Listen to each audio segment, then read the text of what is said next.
नमस्कार नलिन जी। मैं डॉक्टर नलिनी गुप्ता हूँ। मेरे साथ आज बात कर रहे हैं mister Nalin Tripathi, who is a very senior advocate and master in getting solving the surrogacy cases.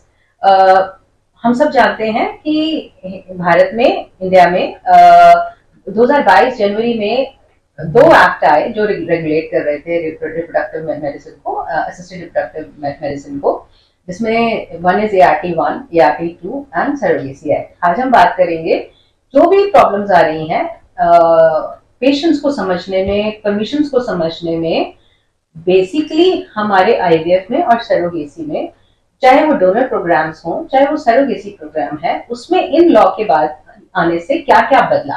क्योंकि मैं बहुत पेशेंट से बात करती हूँ, उनके अंदर बहुत ज्यादा उनको कंफ्यूजन है कि क्या क्या उसकी सिमिलैरिटीज हैं, क्या क्या उसके इफेक्ट्स हैं हमारे कपल्स को जिनको असिस्टेड रिप्रोडक्टिव मेडिसिन की हेल्प चाहिए।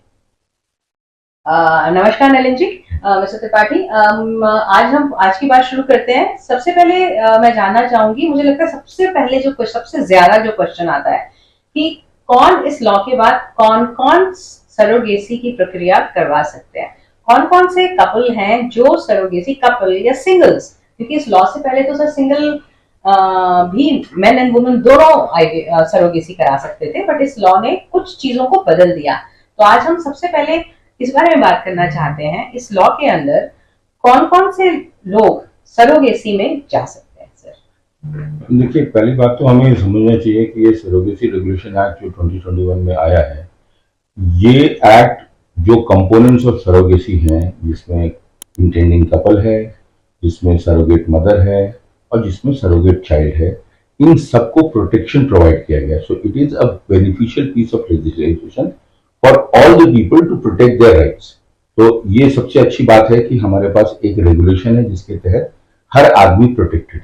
ये नहीं है कि सरोगेट मदर का अब्यूज करे उसकी फैमिली, ये नहीं कि कपल सरोगेट चाइल्ड को अबैंडन कर देते हैं, ये नहीं कि सरोगेट चाइल्ड मतलब सर जो कपल का बच्चा सरोगेसी से हो रहा है, होने वाला हम उसकी बात कर रहे हैं। सरोगेट का अपना बच्चा की बात नहीं कर रहे हैं।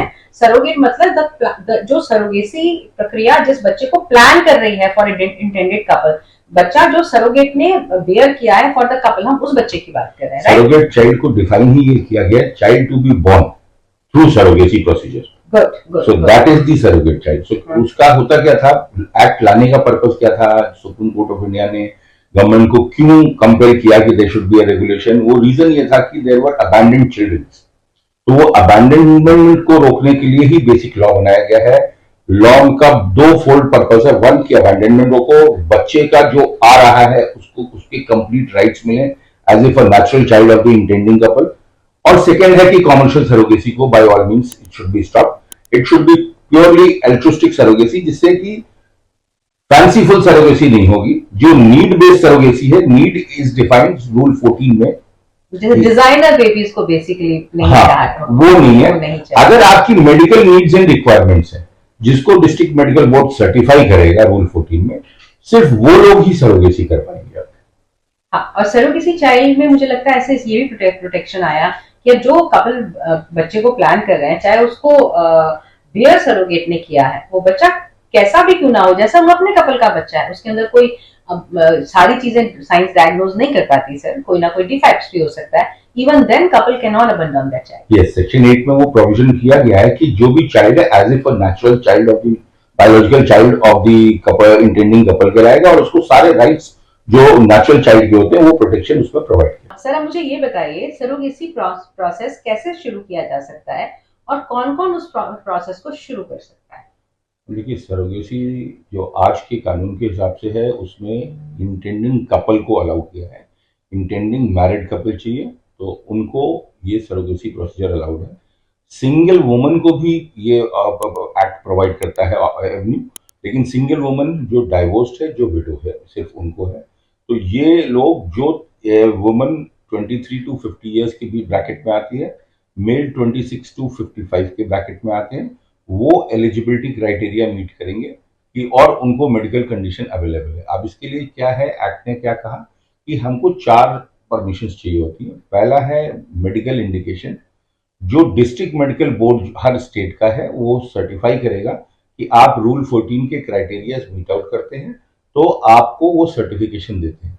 अगर हमको डिस्ट्रिक्ट मेडिकल बोर्ड सर्टिफाई करता है मेडिकल इंडिकेशन के लिए, then I can go for a parental order, जिसमें प्री बर्थ ऑर्डर होता है कि साहब अगर किसी को पेरेंट्स और सरोगेट मदर दोनों कोर्ट ऑफ द मैजिस्ट्रेट को अप्रोच करेंगे विद अ पिटीशन, वहां उनको एक ऑर्डर दिया जाएगा जिससे कि ये सरोगेट अपने राइट्स रिलिंक्विश करेगी चाइल्ड के इंटेंडिंग कपल के फेवर में, और इंटेंडिंग कपल अंडरटेक करेगा कि बच्चा कैसा भी होगा वो बच्चा मेरा होगा as if a natural child, और हम उसको अबैंडन नहीं करेंगे, हम उसको ओन करेंगे। जितना मैं समझ पाई सर, इसका मतलब जो पहली परमिशन हुई वो मेडिकल परमिशन हुई, जो हम डिस्ट्रिक्ट अथॉरिटी के पास जा रहे हैं, और डिस्ट्रिक्ट अथॉरिटी से जब मेडिकल इंडिकेशन पास हो गई है, उसका सर्टिफिकेट मिल जाता है, उसके बाद कपल एंड सरोगेट, इसका मतलब इसके बाद आपको अगर मेडिकल इंडिकेशन मिल जाती है, नाउ कपल जो है वो एक सरोगेट ढूंढेगा, और सारी फिटनेस के बाद फिर वो आप जा रहे हैं मेट्रोपॉलिटन मजिस्ट्रेट के कोर्ट में, मतलब आप कोर्ट पहुंच गए, और वहां से आप लेंगे पेरेंटल ऑर्डर जिसके अंदर सरोगेट बताएगी कि बच्चा मेरा नहीं है, मैं उसके लिए बेयर कर रही हूँ, और वो कपल कहेगा जैसा भी बेबी आएगा वो मेरा होगा, राइट। इससे पहले आपने मुझे एक चीज कही थी कि अगर सिंगल लेडी विडो है या डिवोर्सी है तो वो सरोगेसी की सर्विसेज अवेल कर सकती है, ऑब्वियसली बाकी अगर एज की क्राइटेरिया को मीट कर रही है तो, but this right is not given to a single male who is a widower और अ डिवोर्सी। नहीं मैम, आज के लॉ के हिसाब से it is only for a single women जो उनको दिया है। Basically if we read the act, it is women favouring act. तो वो कानून इसलिए बनाया गया कि इनफर्टिलिटी एक स्टिग्मा हुआ करता था फीमेल के लिए, तो उसको अबॉलिश करने के लिए, उसको चेक डाउन करने के लिए वुमेन फेवर्ड ही है। अगर परमिशंस भी हैं तो वो सारी वुमेन के मेडिकल इंडिकेशंस पे अवेलेबल है। इसका मतलब सिंगल मेल का आईवीएफ या सरोगेसी हिंदुस्तान में नहीं हो सकता? नहीं, बिल्कुल। इसके इसलिए मतलब कोई कंफ्यूजन में कहीं और, मतलब कहीं किसी, मैं सिर्फ ये इतनी चीजें इसलिए क्लियर कर रही हूँ सर, किसी कंफ्यूजन में किसी बंदे को मिसगाइड नहीं होना चाहिए। जी नहीं, सिंगल मेल को आज के एक्ट में कोई प्रोविजन नहीं है, although people are fighting in courts. तो अब अगर कोई अबैंडनमेंट आएगा दैट्स इट। अच्छा, हम आ गए थे सर 2 परमिशन में, now what will be the next step? जब हमको पेरेंटल ऑर्डर मिल जाता है तब हमको अप्रोप्रिएट अथॉरिटी के पास जाते हैं एलिजिबिलिटी सर्टिफिकेट के लिए, eligibility of the couple also and eligibility of the surrogate also. अभी अप्रोप्रिएट अथॉरिटी कहाँ की हुई सर? पहले तो डिस्ट्रिक्ट की थी, अब हम स्टेट पहुंच गए। तो वो आपको एलिजिबिलिटी लेना है कपल के लिए भी और सरोगेट के लिए भी। कपल की क्राइटेरिया बेसिक मैंने आपको बता दिया था, एज ब्रैकेट, सरोगेट की 25 to 35 एज ब्रैकेट है, और उसका मेडिकल एंड साइकोलॉजिकल फिटनेस होना चाहिए, तब हम अप्रोप्रिएट अथॉरिटी में एलिजिबिलिटी के लिए जा सकते हैं। इंटेंडिंग कपल का अगर एक बच्चा है तो सेकंड को सरोगेसी से प्लान कर सकते हैं sir? Intending couple second baby नहीं प्लान कर सकते अनलेस एंड जो, हाँ, अनलेस एंड अनटिल उनका पहला बच्चा या तो उसको कोई डिसऑर्डर है या ऐसी लाइफ थ्रेटनिंग डिजीज है जो आगे जाके फेटल हो सकती है, सो वो लोग परमिटेड है कि सेकंड बेबी थ्रू सरोगेसी कर सकते। इसका मतलब वो सब डॉक्यूमेंटेशन आपको मेडिकल इंडिकेशन से पहले चाहिए, बिकॉज उसी के बेसिस पे आपको मेडिकल इंडिकेशन से आपको परमिशन मिलेगी जी।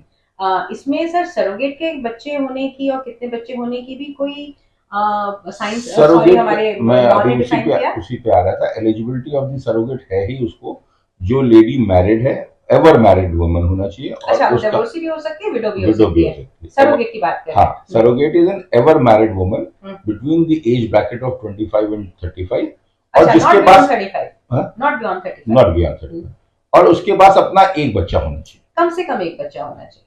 Alright, that's good. इसके अलावा उसका ऑपरेटिव डिलीवरी, नॉर्मल डिलीवरी, इसका कोई लॉ डिफाइन नहीं, इसका लॉ नहीं डिफाइन, इसका लॉ कोई डिफाइन नहीं करता।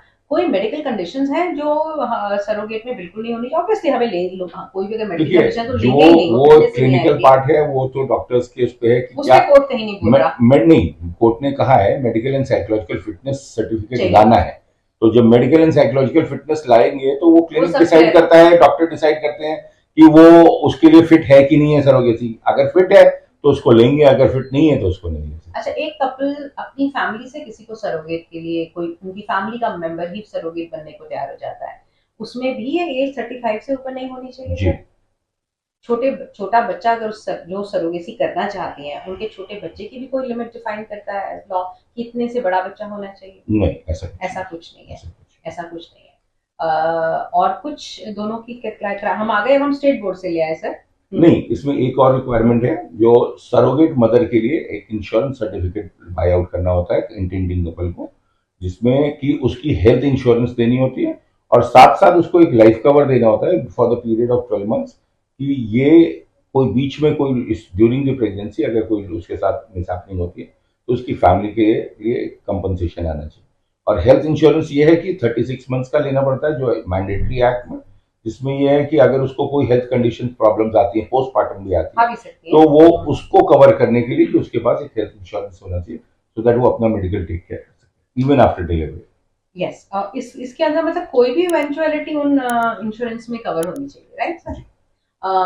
कुछ वो डिफाइन करते हैं किन एजेंसी से होना चाहिए, कुछ कुछ स्पेसिफिक उन्होंने बेसिकली वो IRDA अप्रूव्ड जो इंश्योरेंस कंपनीज हैं उनके से आप इंश्योरेंस उनसे ले सकते हो। तो कपल को बेसिकली 36 महीने की इंश्योरेंस लेनी होगी, Health ऑल insurance. कंप्रिहेंसिव, जो सब कुछ कवर करती है। Thank you everyone for having so much patience to listen to our discussion.